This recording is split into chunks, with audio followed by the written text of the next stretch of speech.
Venimos del instituto y es doctor Peseta Alexandre. Yo soy Nur, Eva y Alicia. Nuestro proyecto se llama Deja que fluya. Habla sobre los fluidos y algunas adaptaciones, sobre todo las que tienen que ver con la medicina y el cuerpo humano. Para empezar, vamos a decir algunos conceptos básicos.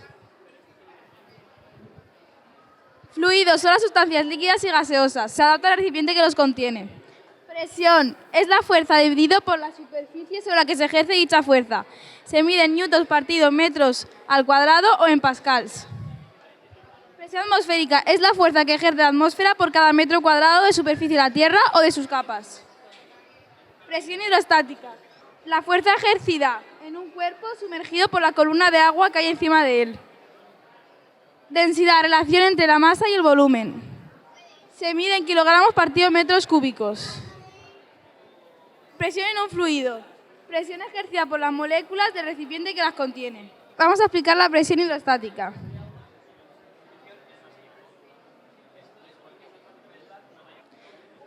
Hemos hecho este experimento para explicar la presión hidrostática. Como puedes ver, la columna de agua que hay de aquí a aquí es inferior que la que hay de aquí a aquí. Por eso, por aquí va a salir con mucha menos presión que por aquí.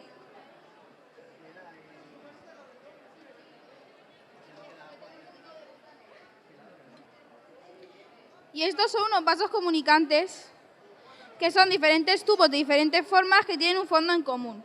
Y como puedes ver, siempre está a la misma altura, ya que la presión atmosférica ejerce la misma presión en todas, aunque tú lo inclines.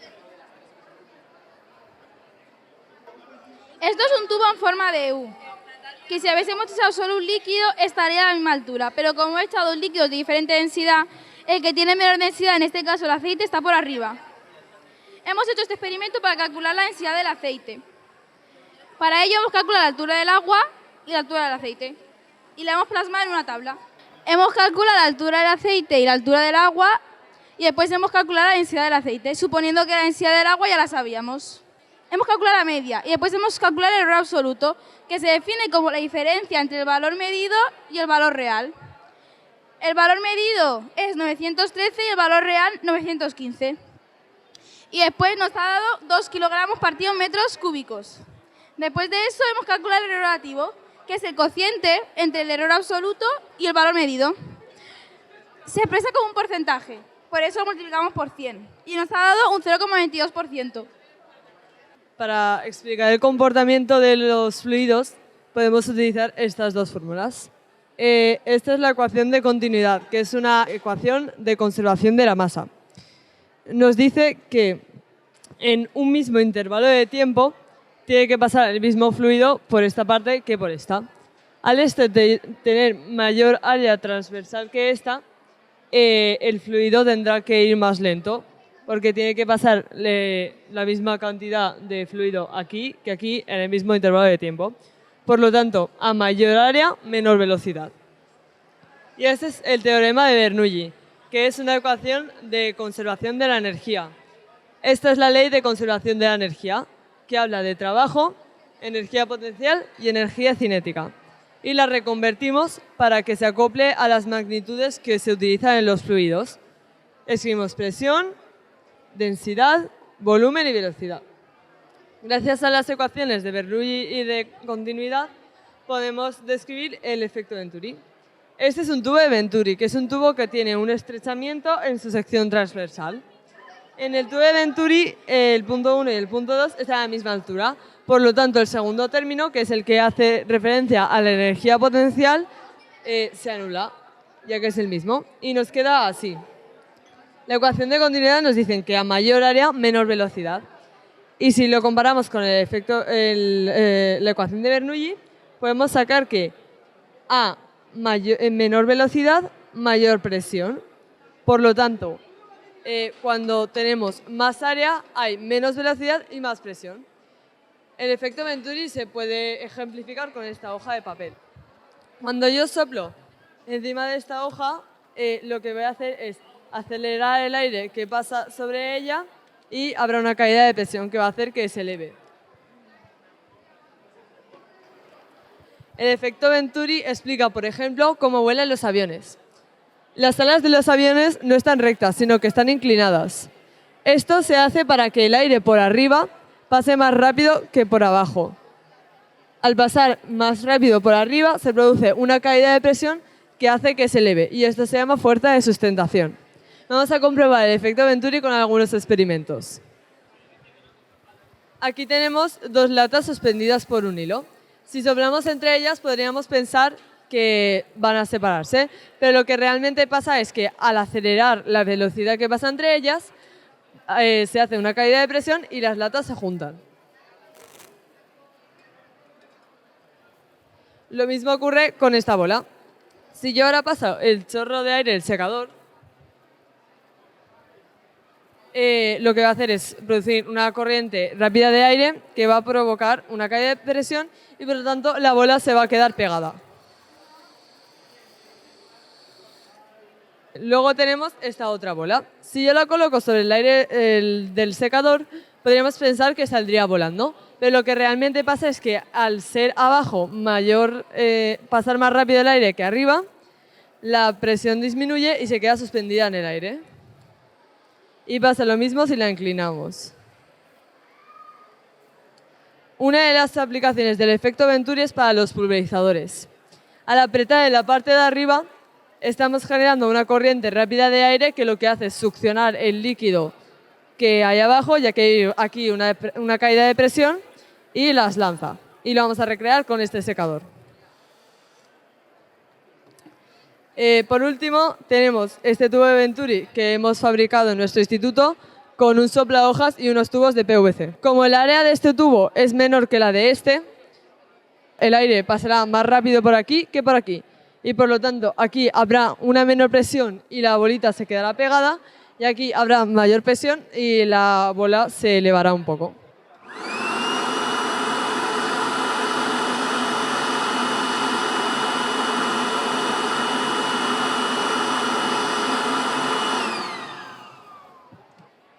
Finalmente, una de las aplicaciones del efecto Venturi en la medicina son las máscaras de Venturi y de Bousignac.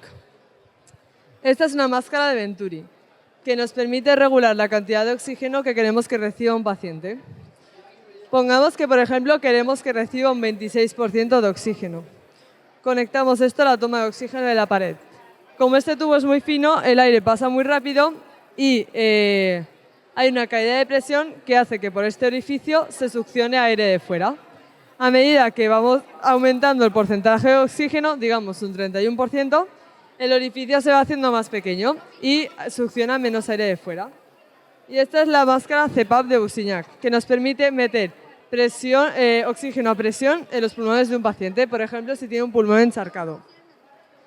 Conectamos esto a la toma de oxígeno de la pared y gracias a esta cámara que tiene unas muescas llamada cámara virtual, produce una turbulencia en el oxígeno que provoca que el oxígeno se meta más presión.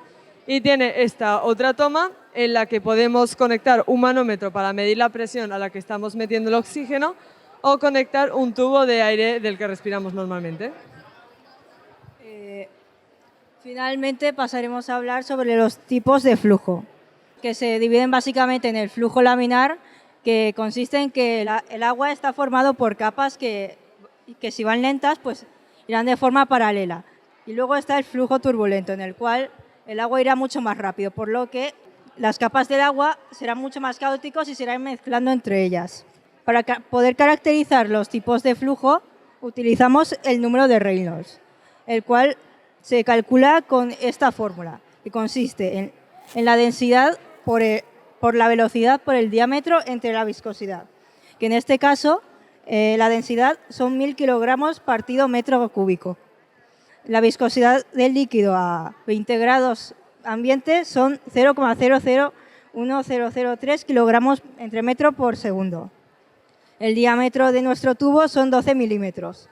Y para poder calcular la velocidad necesitaremos el caudal, que consiste en dividir el volumen entre el tiempo, que nos daría la velocidad. Y con esto podríamos calcular esta tabla, en que nos demuestra que en el flujo laminar nos dará un número menor de los 2000, y en el flujo turbulento un número mayor de los 4000 y pico.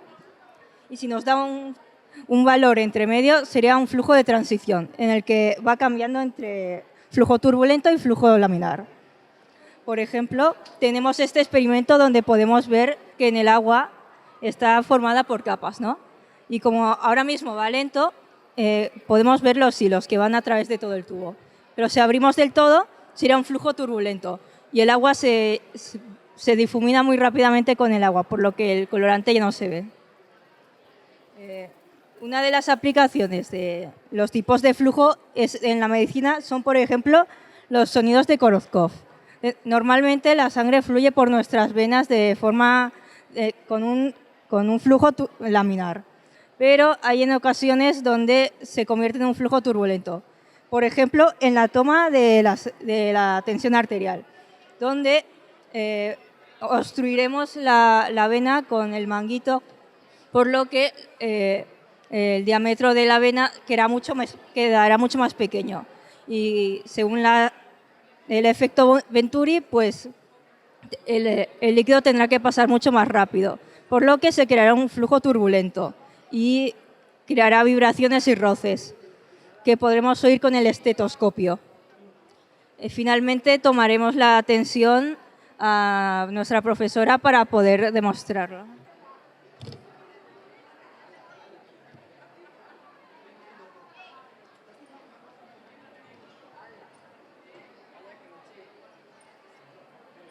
Mi compañera irá bombeando aire al manguito que se irá hinchando, por lo que irá comprimiendo la vena de la profesora.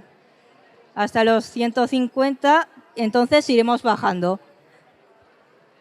El primer sonido que oigamos será la tensión alta y la última vez que podamos oírlo será la tensión baja.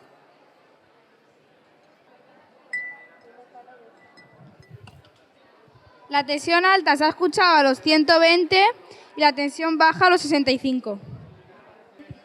Muchas gracias por vuestra atención.